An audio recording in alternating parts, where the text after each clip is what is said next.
Yo, what is up guys, Ghost here, welcome back to another video, and this time around we are going to be discussing the great movement debate for Battlefield 6. If you've been over on Reddit anytime in the last couple of weeks, you will see that this is a pretty hot topic that pretty much splits the community 50-50. Now, it's no secret that bigger movement mechanics have sort of started to proliferate the FPS genre, with Call of Duty adding the most recent one, Omni Movement, which for those who are unaware, is basically where you can dolphin dive, but you can look in any direction while you're doing it. You can also dolphin dive to the side instead of forwards, and I think you can also do it backwards too. And clearly in recent years, we've seen more and more of these mechanics being added to the game, like sliding and sprint running, and it's obvious to me that some players are against them, and they believe that they increase the pace of the game needlessly. So have Battlefield games actually gotten faster? Did similar mechanics exist before, and are they necessarily a bad thing for Battlefield 6? Let's have a little talk about it. But first off, if you guys do enjoy the content here on the channel, make sure you are subscribed. There's going to be a lot more Battlefield content to come here. Going into the future, I try to keep you guys, up to date with everything that comes out, really, leaks, news, all the rest of it, and suffice to say, there will be a content explosion here on the channel, so if that's something you guys want to see, make sure that you are subbed up, and as always, thank you guys so much for the support. So first of all, let me start this video with a bit of a caveat here from David Serland, who is the lead producer on the next Battlefield game. I'm going to refer to the game as Battlefield 6, but the truth is, we don't really know the full title. So as we know, Battlefield Labs is simply a testing environment. It's a pre-alpha stage, nothing there is final, and most of what we've seen from it are very small takeaways. They're just small snippets of gameplay. The gunfight here, a gunfight there, somebody sprinting, somebody sliding, and that has really only confirmed that these features are going to be in the game, but in terms of combat pacing, we don't really know how it's going to feel until we actually get our hands on the game for ourselves and play it. Now, somebody posted this over on the Discord, and I believe this is from the official Battlefield Labs Discord, where people share their feedback with the DICE team, and this is what David had to say. He said, "We are asking for specific testing of combat pacing and as new players as well. It's partially because we want your untainted opinions as new players, and partially because we want to collect data on what we call firefights, separate, undisturbed, one-on-one fights for all types of guns. It is pretty shallow at the moment because that is what pre-alpha testing can truly get us valuable data on. We'll go much deeper as we move forwards in the developer quality metrics, hitting the alpha and then the beta, etc. If you lot spent a whole bunch of hours in the pre-alpha forming detailed opinions, we'd be wasting your time, quite frankly, because many things will change before we reach alpha. I think the next patch will show you just how much can change in a short amount of time, and thus you'd have to start over of sorts each larger patch for a while still.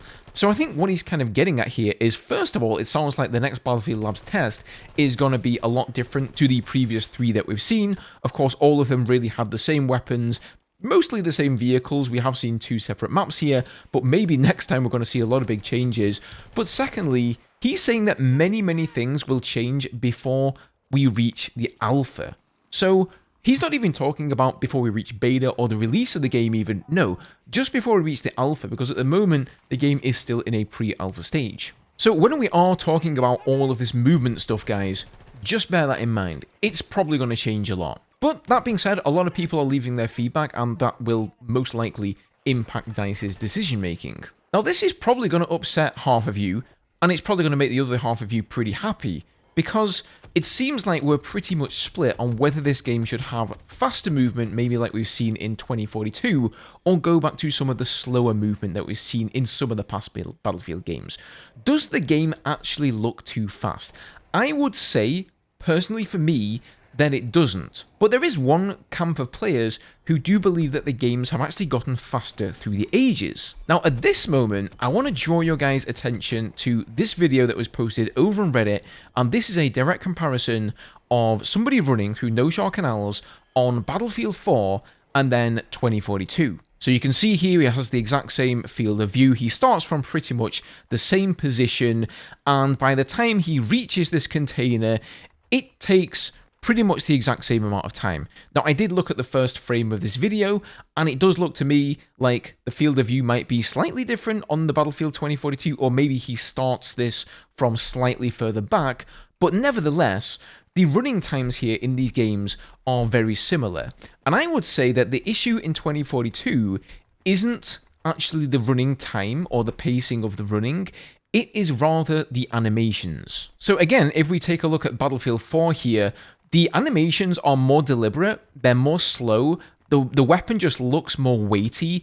At the top, the weapon running animation in 2042, it almost looks like a toy gun. It really doesn't have a lot of weight to it at all, and I think that's maybe what some people are getting at in Battlefield 6. Now, it could well be that a lot of the animations in Battlefield 6, and this is like almost certainly the case, those are going to be placeholder. They've already told us that a bunch of things in the pre-alpha are placeholder from 2042, so that could be the reason that people are perceiving the game to be faster than it actually is. I don't know what kind of field of view people are using in the pre-alpha. I don't know if you can change it or not, but judging by the leaks that we've seen, to me, again, it looks pretty slow. But running speed isn't everything, so what about movement mechanics? So we've seen already that there is sliding in the game, there is sprinting, tactical sprint, there is, I really don't want to call it bunny hopping, but yes, if you're running and then you can jump one more time, and then ADS and still not have any penalties to your weapon sway, but the amount that you jump, I would say, would almost be like detrimental. Most of the clips I've seen of bunny hopping, if you really do want to call it that, I would say you would have been better doing a slide at that point anyway. So at this point, I'm kind of just going to take bunny hopping out of the equation here until I see any convincing footage that it's actually a worthwhile tactic in the game. I'm just going to kind of write that one off. Now, having sliding in a Battlefield game, this alters the interaction between players, and it sort of expands, at least in my opinion, the opportunities beyond simply outflanking or outgunning your enemy. This now gives you a third option. You can basically go for a Hail Mary and try to run straight at them, slide around the cover that they're behind, and outgun them. Now, a lot of people do not like that. They don't like the slide. They think that's just kind of like a cheesy move. And it's obvious that DICE and most of the pro movement community, they see this as something that widens the skill gap and creates a larger skill gap between better players and worse players, which I would say in general is a good thing for Battlefield. Movement has always been leveraged by good players to gain an advantage over worse players, and whether these new mechanics exist or not, good players are still going to use anything they can to get a leg up over the competition. Again, if we go back and take a look at a game like Battlefield 4, which didn't have sliding and didn't have tactical sprinting, we had all of these weird glitchy jumps like the Vuzu, the Zuzu, where basically you could use a combination of crouching, jumping, and going prone to make your character move in unintended ways. And a lot of people would say, well, Ghost, those are just exploits. Those people are exploiting the game. They're exploiting bugs in the game in order to gain an advantage. Well, you could look at it that way, but then again, DICE didn't bother to fix them. And if we go back and look at games of the past, some of these so-called exploits actually become integral key parts of that game's core loop. And I want to give a couple of examples that people don't really think about too much, but in Battlefield 4, if you were a really good helicopter pilot, you would become better by learning some secret tricks. And one of those tricks is that if you seat switched in a helicopter, you could take off much faster. Now, this was almost certainly something that was unintended by DICE, but players discovered that you could basically game the system by doing this. You jump in the helicopter, you go to seat 2, then back to seat 1, and you could take off a bit faster, perhaps even avoiding a potential RPG. If you were really, really good, you can actually jump out of your helicopter mid-air and back in the helicopter again, which will get rid of the 3D spotting for the enemy team. So if somebody's just spotted you and then you jump out the heli and back in again mid-air, which is quite hard to do on the fly, you will drop that spot. Again, this was unintended by the developers. You can even see people who can repair, no joke, their helicopter mid-air while standing on top of it. And all of these things, once again, guys, are completely unintended. But I think they add interesting flavor to the game. It's just one of those cool tricks where if you're trying to improve your skill at Battlefield and you discover that and you put in the time to learn how to do it, You have just leveled up, you've ranked up your gameplay, you've created a bit of a buffer between players that are worse than you that don't know about this little trick. Maybe you had to put in time to go on YouTube and learn exactly how to do it from a tutorial. And those are just some examples. You know, good players are going to utilize AD strafing, they're going to do stuff like crouching, drop shotting, going prone, anything they can to gain an advantage. And at the end of the day, guys, I know that Battlefield isn't like, it's not the most competitive game, it is an arcade shooter, but sometimes it feels like players forget that multiplayer games, they are inherently competitive.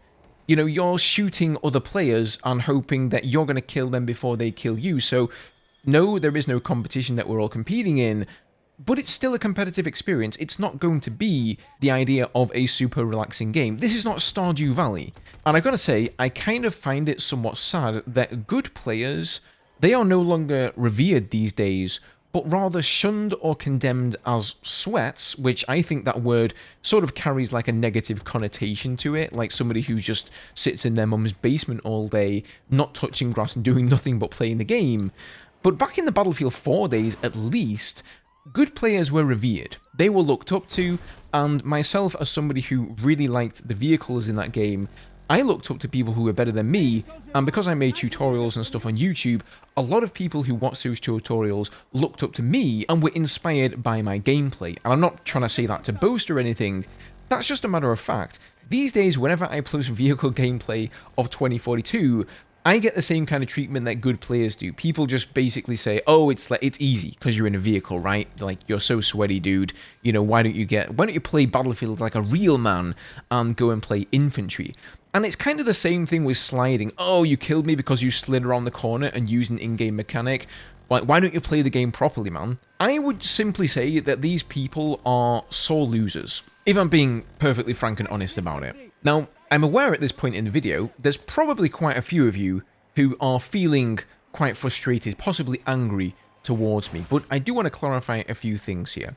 So do I have a problem with any of these movement mechanics at all? Well, if we take some of the examples that we saw in Battlefield 2042, such as McKay being able to bunny hop his way across the battlefield, so for those of you who weren't here pre-nerf or pre-change to McKay's grappling hook, he could grapple onto the ground, and if you timed it correctly, you could slide and then jump, and if you let go of all of your input commands and just smash the jump button, like the spacebar on the keyboard, or the A button on your controller, or the X button or whatever, then you would keep on jumping across the battlefield in the direction you were going, while still being able to move your mouse hand or your right stick and look around, and also aim and fire at players without any penalty whatsoever. And in my opinion, that was way too egregious. I think DICE did do the right thing by reining that in. What they did is they basically added a reload animation onto McKay's grappling hook so that he couldn't pull it out and just grapple it along the ground, because it was being used for an unintended purpose. But I think that sliding should be in the game, maybe even dolphin diving as well, if it's used in a defensive manner. So if you are trying to get behind cover, having a slide is really, really nice. Having a dolphin dive is really, really nice. Tactical sprint also adds more flavor to the game, because the way they've generally balanced this in shooters is that it takes you longer to bring up your weapon if you're tactical sprinting as opposed to regular sprinting, or let's call it running. And this is a tactical decision that you as a player can make, right? So maybe if you want to cover a lot of ground on the battlefield, you see that the flag ahead of you is captured by your team, you're fairly certain there aren't any enemies around, you can use tactical sprint to get there a little bit quicker. Or maybe there's a tank in the middle of a road. You know you're going to have to run across the road in front of the tank, you don't want him to hit you, so you use the tactical sprint. However, when there are enemies around you, you may instead opt to not use tac sprint and just run, so that if you happen to run into somebody, you can bring up your weapon that little bit quicker and maybe win that firefight. Right now, I think sliding doesn't have the same kind of penalty that, for example, tactical sprint does. As far as I know, there is no weapon sway, there is no like additional ADSing speed, there's no additional recoil applied to the weapon because you're in a sprint animation, or indeed if you jump in the game. So whether DICE are wanting to look at that and maybe apply some subtle changes there so that you are under some sort of a penalty for getting those increases to the movement, I don't know. It might be an area that they want to look at. I think they're definitely doing that. In their own words, they said that they want the movement in the game to strike a good balance where basically casual players find it easy, but there is also something for the more hardcore pro players to go after, you know, something for them to really perfect that allows them to sort of streamline their gameplay. So those are sort of my thoughts on this. I just wanted to chime in, join the conversation, because I know this is a big topic that people are speaking about at the moment, and I hear both parties. I understand you guys out there who don't want the game to be too incredibly fast. You don't want it to turn into Call of Duty, right? We've seen that happen with COD. I really am not a big fan of the Omni movement, and I think that's an obvious example of where game companies can go too far, and I definitely wouldn't want to see that from DICE. But regressing all the way back to before we had slide, before we had tac sprint, slowing down the movement speed entirely, I don't think is a good idea. And maybe these people have an idea in their head that if that were to happen, they would be better at the game, and the pro players, or the competitive players, let's call them, wouldn't be able to kill them as easy. But it's not going to make a bit of difference. The good players out there, they're going to be the best players, no matter what movement mechanics are in the game. So really, by dumbing down the movement of the game and the mechanics, we're only punishing ourselves. Again, to reiterate, I do think there should be some penalties applied to these movement mechanics, maybe not like super harsh, but I think it should at least make somewhat of a difference to your weapon. And then in terms of the overall pacing and the running speed of the soldiers, animations really do matter a lot in first-person shooter games especially. So DICE need to nail them. I'm almost certain, like I said, that a lot of them are placeholder right now, so we really shouldn't be judging the game too harshly, and like I feel like everyone's just sort of going off on one on Reddit at the moment from a few, again, like tiny snippets that we've seen from pre-alpha builds. In a way, I can't blame them, because what we saw from Battlefield 2042's first build, they told us it was an early build, and then everyone was like, oh guys, don't freak out, it's an early build, it's an early build, and then we got the game, and it was fucking terrible. So I also don't blame them for seeing those first impressions and judging them too harshly, but I have to say this time around, I do actually believe we are looking at an early build, and a lot of things are going to change going into the future. As for DICE, I'm sure they're trying to strike a middle ground between what everybody would like, and I would say in general they've done a pretty good job of doing that with Battlefield games. Like, movement in Battlefield is not even in my like top 10 number of complaints. So guys, with that said, I would love to hear your thoughts on this topic down below in the comment section. As always, keep it civil, keep it polite, show respect to one another, and I'll see you guys in the next video.